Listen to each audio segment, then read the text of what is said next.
Oke, Odi, selamat datang di channel Jadi Gini Kreatif. Thank you buat waktunya. Halo, apa kabar, Ci? Halo, apa kabar? Jadi Gini Kreatif. Oke. Boleh tolong perkenalan, Di? Nama, terus kesibukan lu hari-hari ngapain? Oke. Gue Odi Oktaviadi. Gue sehari-harinya gue kerja sebagai praktisi public relations di sebuah global agency. Dan gue juga ngeband. Ngeband itu adalah sampingan tapi yang diseriusin dari dulu. Gitu. Itu kira-kira. Sama main Star Wars.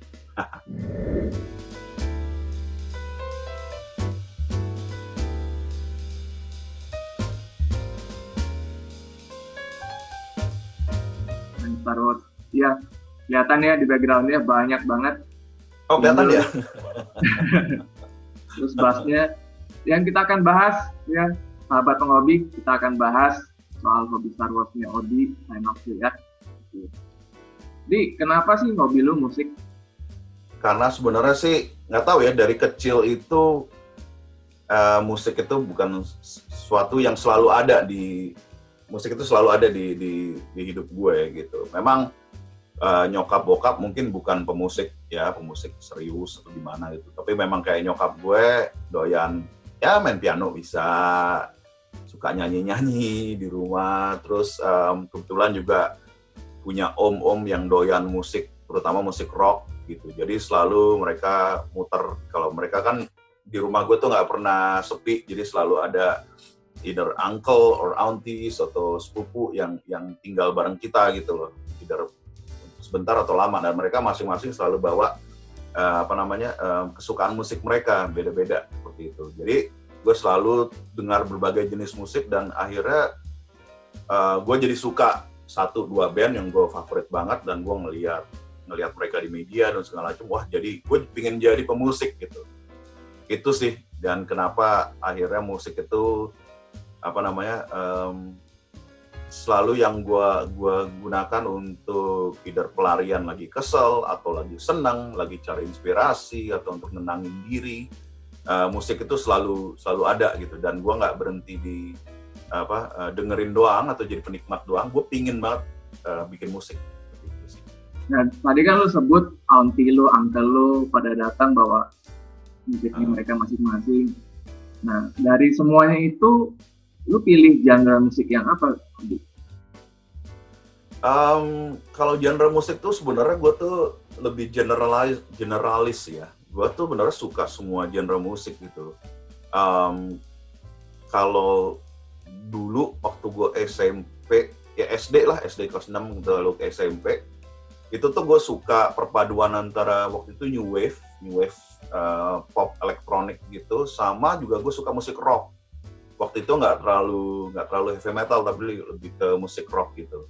Mungkin dua-duanya itu punya aura yang fantastis, yang memang agak ada fantasinya, mengangkat kisah-kisah yang fantastis gitu, dan something yang memang relate banget, karena gue suka dari dulu hal-hal yang berbau seperti kayak sci-fi, science fiction stories, science fiction movies, Dungeons and Dragons stories and movies seperti itu. Jadi genre musik ini yang orangnya nggak biasa-biasa aja gitu penampilannya, itu yang jadi bikin gue tertarik gitu ke new wave dan akhirnya ke rock.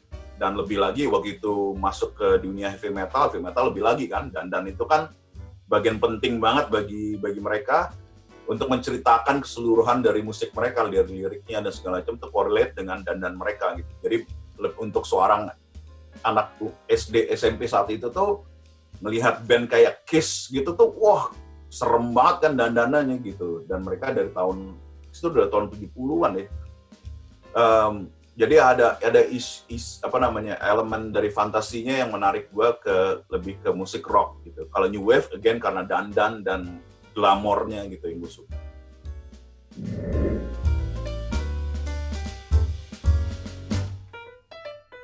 Dari genre itu ada band-band favorit lu nggak?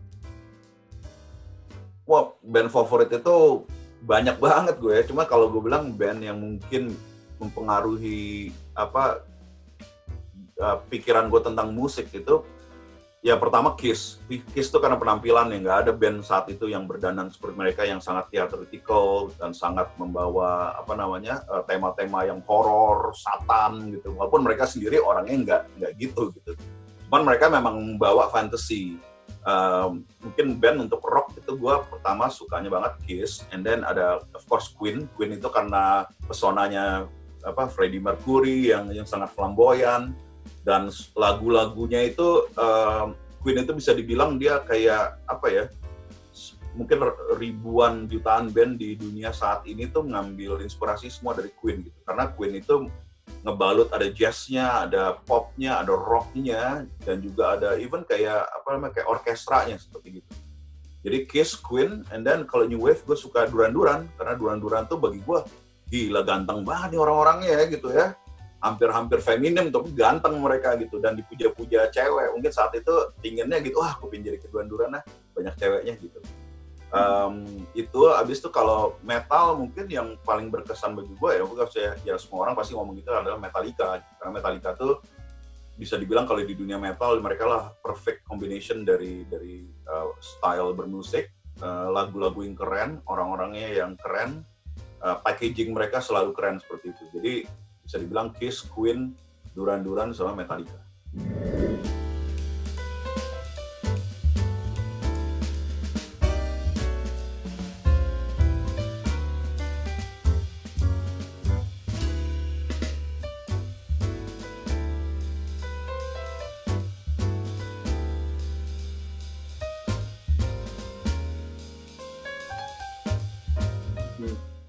Nah, lu kapan mulai bermusik ini?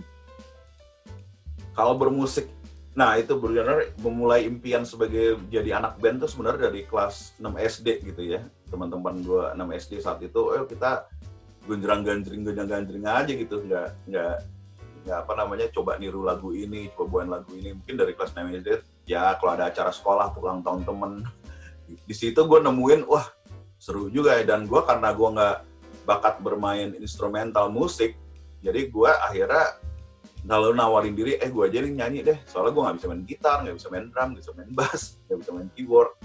Dari situ mulai dari SD, lalu SMP juga mulailah bawain lagu-lagu rock gitu. Tapi mungkin seriusnya ngeband mungkin pas di SMA.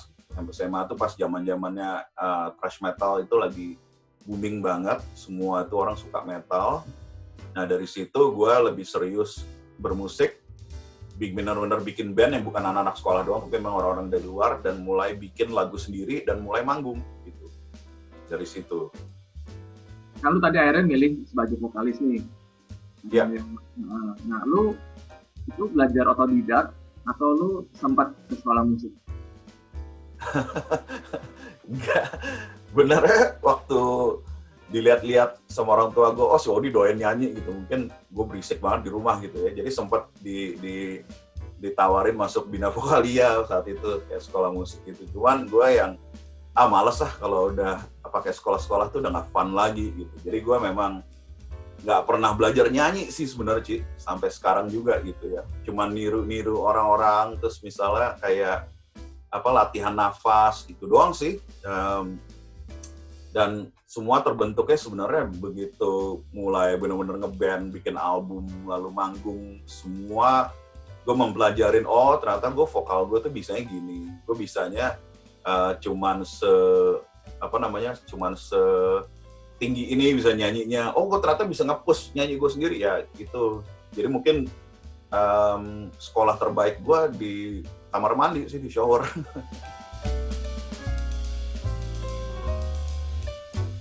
Tapi kemampuan musik lu dibantu dengan talenta juga ya? Itu yang bingungan sih, Ci. Sebenarnya kalau kita bilang talenta ya, gue ngeliat orang kayak Once Michael gitu, vokalis Dewa, atau Judika, atau segala macem, atau Marcel, temen gue gitu. Itu kita ngeliat, wah ini orang sih emang bakat gitu, emang suaranya keren gitu ya, dan nyanyi itu kayak flawless aja, gampang aja gitu. Tapi kalau gue sih kayaknya gue tuh maksain supaya bisa nyanyi gitu. Jadi kalau gue memang agak susah kalau ditodong sama orang, misalnya di acara apa gitu, nyanyi dong gitu ya. Karena lagu-lagu orang yang gue bisa nyanyiin tuh cuman nggak banyak gitu. standar aja lah, berapa lagu-lagu karaoke gitu, atau lagu-lagunya David Bowie, atau lagunya U2, paling segitu sih. Dan gue bukan tipe yang bisa, genjreng, terus nyanyi bareng itu nggak bisa sih gue. Atau memang ya nggak mau juga gitu. Gue lebih, jadi kalau dibilang bisa nyanyi, talenta gue memang cocoknya untuk dulu di Getah, dan sekarang di Sick Minded sih. Gitu. Cuman jangan nggak pernah pikiran gue misalnya jadi jurinya Indonesian Idol gitu. Gue nggak punya capabilities di situ sih.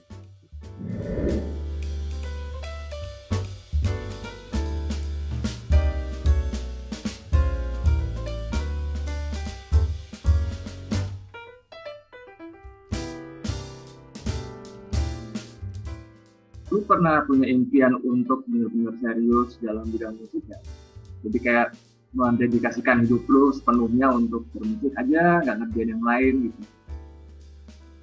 Jadi gini, gue itu selalu tahu dari dulu gue mulai bermusik, gue itu memang nggak tertarik bermain musik yang mainstream ya, atau yang top 40 atau yang pop gitu ya.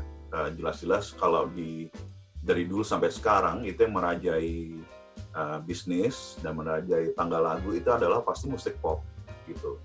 Nah, gue tuh nggak pingin main musik kayak gitu karena, again, balik lagi ke cerita gue di awal, cerita masuk gue musik pop itu kurang ada unsur fantasy, ada unsur apa kerennya gitu loh ya. Maksudnya bukan penyanyi pop nggak keren, tapi beda dengan spiritnya penyanyi rock atau new wave atau elektronik yang memang aneh-aneh gitu. Nah, gue kurang ada ketertarikan ke musik pop. Jadi gue pikir kalau memang gue full time sebagai pemusik, tapi gue nggak ngambil jalur musik pop, itu akan susah hidup gue gitu. Gue nggak pingin banget musik itu something yang gue jaga, something yang menjadi pelarian gue di Cik gitu.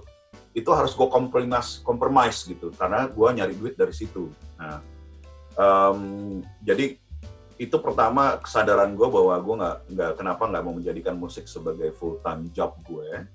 Pertama karena memang gue hanya suka genre musik yang kemungkinan akan underground atau bukan top 40 atau bukan bisa menjadikan gue seorang milioner. Bukan berarti pemain musik rock nggak ada yang kaya-kaya, banyak banget gitu. Cuman kayaknya gue nggak ke sana gitu. Kedua juga kalau gue lari ke musik pop, gue rasa skill atau talenta gue memang nggak nyampe ke sana gitu ya. Mungkin dari struktur tenggorokan gue juga nggak bisa nyanyi kayak Marcel gitu, nggak mungkin lah gue gitu. Nah, walaupun ya orang-orang penyanyi yang terkenal kayak Marcel gitu pasti bilang bisa kalau dilatih gitu, tapi gue sih kayaknya enggak.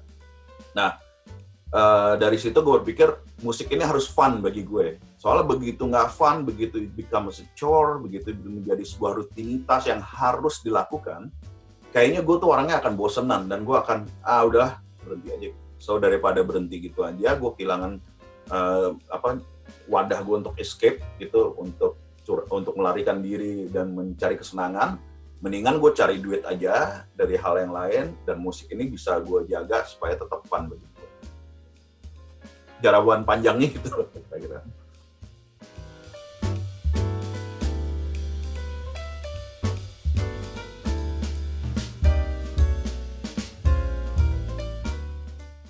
Nah, lu kan pernah nih kuliah di Amerika.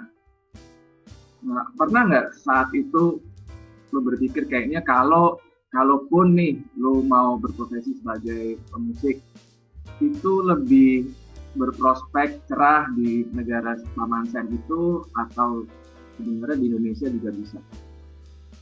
Saat itu tuh waktu gue kuliah di US itu memang di awal 90-an, itu tepatnya tahun 93 lah. Disitulah gue sama partner gue Rudi Sujarwo bikin band Sick Minded yang sampai sekarang kita jalanin. Di situ memang impian, ya lu bayangin anak baru mulai kuliah gitu ya, gondrong, bebas di negeri orang gitu, terus bisa nonton konser tiap hari, bahkan bisa papasan sama music heroes kita di jalanan gitu.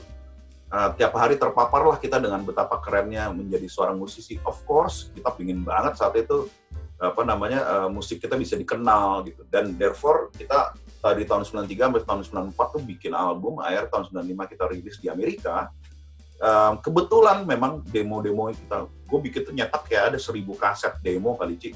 Gue kirim ke semua record label, Sampai akhirnya ada satu record label kecil di San Francisco namanya Regarding Records. Mereka mau ngerilis album kita gitu, tertarik. Wah, kita kaget juga kan gitu kan. Langsung kebayang, wah kan terkenal seluruh dunia gitu. Jadi pada saat itu memang kita mau seriusin, tapi karena status gue dan Rudy waktu itu adalah mahasiswa di Amerika, ya kita nggak bisa meninggalkan kegiatan kita sebagai mahasiswa ya. Cuman kita serius. Benar-benar gue sempat cuti 1 semester tuh, uang sekolah gue pakai untuk ini biayain rekaman gitu. Sorry ya Pak. Rudy juga jual peninggalan Rolex dari bapaknya supaya kita bisa rekaman. Gila, gimana nggak seriusnya kita saat itu gitu. Dan yang thank God-nya memang album kita saat itu karena perusahaan kecil cuma dicetak 1000 piece CD-nya dan itu laku, itu sold out di Amerika. Dan itu kita memberi harapan kita bahwa oh iya musik ini bisa seru. Tapi again, gue sama Rudy tetap berpikir, nah ini gue mau jaga supaya tetap seru nih, gitu, supaya kita bisa fun. Kalaupun misal album yang nggak laku, kita nggak perlu ngemis gitu untuk makan gitu. Jadi kita berpikir, oke, musik kita keep sebagai fun. Nih kita terbukti bahwa kita di Amerika bisa 1000 CD loh dibeli orang gitu, orang yang nggak kenal kita gitu. Itu memberi harapan kita bahwa iya musik ini bisa serius, bisa fun gitu. Dan itu yang kita jaga terus, serius tapi fun. Itu sih, Cik. Pastinya kan secara industri terus demand pasar berbeda dong ya antara di Amerika sama di Indonesia. Yeah. Nah itu mempengaruhi bentuk musik Sing Minded sendiri nggak ketika sekarang berkaryanya di Indonesia? Enggak sih, jadi waktu kita bikin di sana itu kan memang kita bebas-bebasin aja ya mau genrenya apa. Kita ngambilnya memang kita kebetulan lagi ngefans banget sama genre industrial music gitu, industrial rock, industrial metal. Jadi kita bikin sesuai dengan yang kita suka. Of course di demo dan mini EP pertama tuh banyak niru-niru dari heroes kita gitu ya. Terus kita waktu album itu keluar, gue pas lagi liburan ke Jakarta, gue coba tawarin Cik gitu. Sempat tawarin ke salah satu label besar di sini, ketemu sama A&R internasionalnya. Yang gue yakin dong A&R internasional kan tiap hari kerjaannya lah dengar berita musik, ada si ini baru, band baru. Harusnya dia kan sangat open minded. Orang ini sama sekali nggak ngerti dengan genre industrial. Bahkan gue sebut nama band-band industrial yang udah terkenal tuh benar-benar sampai band tersebut masuk di Woodstock ya, kayak Nine Inch Nails, masuk top 40 Billboard, whatever, menang Grammy dan segala macam. Orang ini nggak tahu band Nine Inch Nails tersebut. Jadi gue kaget kan, wah ternyata di sini label sebesar ini, A&R internasionalnya kagak pernah dengar genre ini. Gitu. Jadi bagi gue, wah di sini memang belum terbentuk pasarnya gitu, dan nggak tahu akan kapan terbentuk pasarnya. Di Amerika sendiri, pasar musik industrial itu memang bukan top 40 gitu, cuman beberapa band berhasil besar. Dia nggak akan pernah sebesar musik R&B, rap, pop gitu ya. Dia tetap levelnya selalu underground gitu.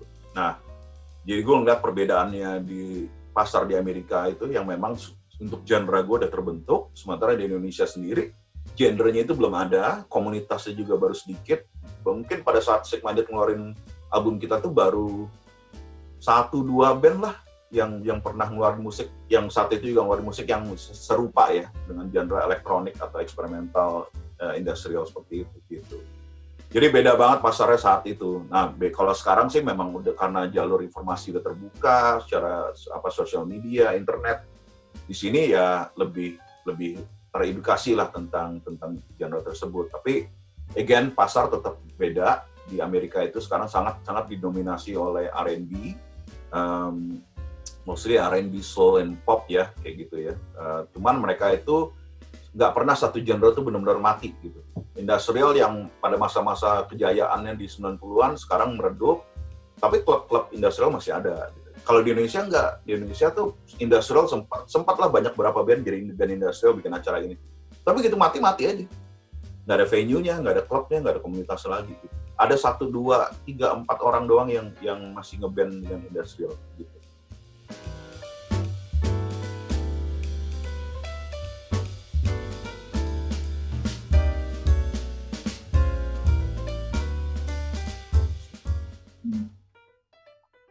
Jadi Sing Minded itu udah berapa tahun kalau di Indonesia? Sing Minded itu kalau dihitung dari saat dibikin pertama kali, kita bikin demo pertama kali dari tahun 93. and then 95 ngeluarin album, 99 ngeluarin album, 2003 ngeluarin album. Nah, dari 2003 itu vakum karena Rudy lagi sibuk dengan karir filmnya, gue juga bolak-balik masih di Amerika tinggalnya. Nah, begitu gue balik ke Indonesia lagi, for good tahun 2006, gue pengen nerusin Sick Minded-nya, tapi memang nggak ada partners gitu. Nah, kebetulan band temen gue ini yang baru kehilangan vokalisnya, mencari, ya kita kerjasama ketemuan ngejam yuk gitu. Akhirnya gue jadi gabung sama band tersebut, malah band Getah. Nah, karena Getah itu kita jalanin sama, fun tapi serius. Bedanya kalau di Getah itu memang ada beberapa anggotanya yang memang yang hidupnya dari musik gitu. Jadi memang lebih fokus lah di sana gitu. Dan gue jalanin Getah sampai tahun 2018 kemarin, sekitar 12 tahun ya. Lalu baru gue balik lagi kembali ke Sick Minded, bikin Sick Minded lagi gitu. Jadi kalau dibilang mungkin dari tahun 93 sampai 2020 dengan ada break 12 tahun gitu.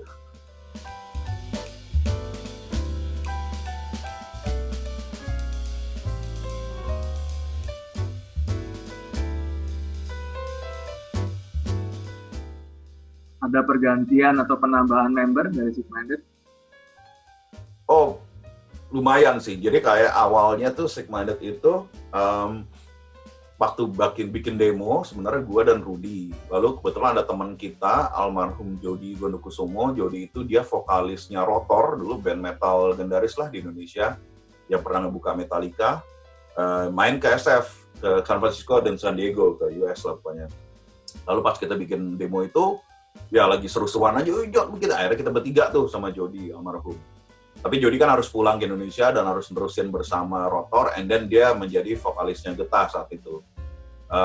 Ya udah, akhirnya gue cuma berdua doang sama Rudy. Lalu di album kedua itu ada tambahan teman kita, Fardi namanya. Dia kebetulan salah satu mahasiswa yang sekolah juga di sana. Dia cuma album situ. Tahun 2003 gue ngerjain album itu sendiri karena Rudy nggak ikutan, dia lagi film. Itu gue dibantu oleh Fardi, temen gue, ada Marcel juga. Tapi Marcel basisnya Getah, bukan Marcel Siaan ya. Tahun 2003 practically ya membernya Sick Minded adalah gue doang. Nah sekarang balik di 2018, tadi gue berdua doang sama Rudy. Kita bikin lagu lagi, Rudy bikin lagu lagi, kita bikin single lagi, kita seriusin dong, kita keluarin. Dan tapi sebelum itu di 2017 Marcel Siahaan itu ngontak gue, dia pingin bikin reka ulang salah satu lagunya Sick Minded yang gue tulis untuk dia keluarin di projectnya dia gitu. Dari situ kita kerjasama, gue ikutan akhirnya nyanyi di versi barunya itu, and then jadi memang kita temen dari dulu. Lalu waktu saat gue Rudy mulai bikin lagu lagi, terus tercetus lah, kita seru juga nih kalau manggung ya gitu. Cuma kalau manggung nggak mungkin berdua doang nih, soalnya ribet kan. Mulailah, yaudah deh, kita ajak orang-orang yang mau ya. Udah, gue ajak Marcel, lalu gue ajak Rudy, gue ajak si Aldi Pagaruyung, gue ajak Gatot Alindo sama si Andra Karim gitu. Jadi ada lumayan lah tambahan band membernya 4 orang baru gitu.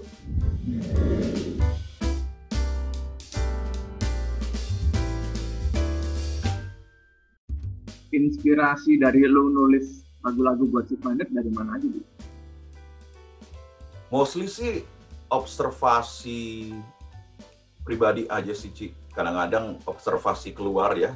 Contoh, gue ada lagu judulnya Dia de los Muertos atau The Day of the Dead gitu. The Day of the Dead itu kan kalau di culture yang Spanish kan perayaan untuk menghormati mereka yang udah meninggal gitu. Jadi memang mereka festival gitu, ke ziarah kubur dan segala macam. Tapi di Dia de los Muertos yang gue tulis itu, gue kebetulan saat itu memang lagi kesel banget, lagi sedih banget dengan segala bentuk terorisme ya, baik di Indonesia maupun di luar gitu, yang memang berdasarkan agama. Dan kita tahulah agama apapun juga sebenarnya punya sejarah menggunakan agama tersebut untuk invasi, untuk perang, untuk berbuat kejahatan, berbuat violence dan segala macam. Jadi gue enak banget saat itu dan gue tulislah lagu itu. Nah itu observasi gue ngeliat keadaan di luar. Jadi benar-benar berkomentar tentang terorisme, tentang kesalahpahaman dari fanatisme gitu ya. Tapi ada lagu juga seperti misalnya Peace Within, single yang kemarin kita rilis di Februari akhir tahun ini. Peace Within itu sebenarnya observasi gue tentang gue banyak ngalamin hal-hal berat dalam hidup gitu, ada kegagalan ini, kegagalan itu gitu dalam hubungan dan segala macam.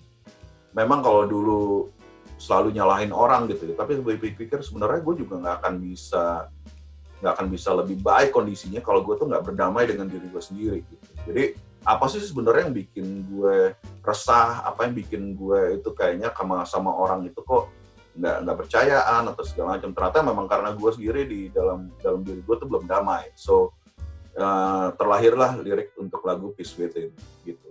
Jadi bisa observasi keluar, bisa observasi ke dalam diri sendiri juga sih. Itu selalu lu yang bikin, yang selalu nulis lagu, atau ada Rudy juga atau ada Marcel juga? Kalau di Sigma-Date kebetulan kalau sebelum waktu gue masih sama Rudy doang berdua, mostly musiknya adalah Rudy yang nulis. Lalu gue yang bikin nyanyinya, gue bikin liriknya, gue sesuaikan dengan lagunya udah bikin sama dia. Tapi ada juga lagu di tahun 95 judulnya Just Another Day. Just Another Day itu kebetulan gue ada nyanyian yang stuck di kepala gue. Dan itu pada saat gue pergi umroh. Tahun 95 ya. 95 gue pergi umroh. 95 gue pergi umroh. Gue stuck lagu itu kenapa ya, gue nggak tahu kenapa. Lalu pulang, gue bilang, Ruth, bikinin lagu kayak gini dong, beatnya, gitu. Karena gue nyanyinya udah dapet nih, lu tinggal bikinin beatnya, tinggal bikin musiknya, gitu. Jadi prosesnya bisa either way. Tapi di tahun 2003, karena gue sendirian ngebandnya saat itu, Sigma-Date, ya udah practically 80% dari album itu gue yang tulis musiknya. Walaupun gue nggak bisa main instrumen sebenarnya ya, tapi gue bisa menggunakan sampling, gue bisa menggunakan komputer, gue bisa pinjam gitar teman gue, jeng-jeng dikit, lalu gue edit di komputer dan segala macam. All this karena kebaikan hati alat-alat elektronik aja dan software seperti itu. Jadi prosesnya nulis lagu itu di Sigma-Date nggak pernah kita pilih lo yang ini, gue yang ini, nggak. Kolaboratif aja, apalagi sekarang kita udah berenam gitu ya, itu benar-benar kolaboratif deh. Lu ada pesan apa untuk para sahabat penghobi dari Jadi Ini Kreatif, bagi mereka yang pengen banget bermusik dan berprofesi sebagai pemusik, apalagi di masa sekarang seperti ini ya, ada pandemi dan sebagainya? Saran gue, kalau memang baru mulai bermusik atau memang udah jalan musiknya gitu, tapi belum banyak menghasilkan apa-apa atau belum bisa menghasilkan financial contribution lah untuk hidup lo sehari-hari, don't quit your day job. Tetap aja lo kerja, dan supaya kerjaan lo, apapun yang lo hasilkan dari kerjaan lo itu bisa mensupport hobi musik lo gitu.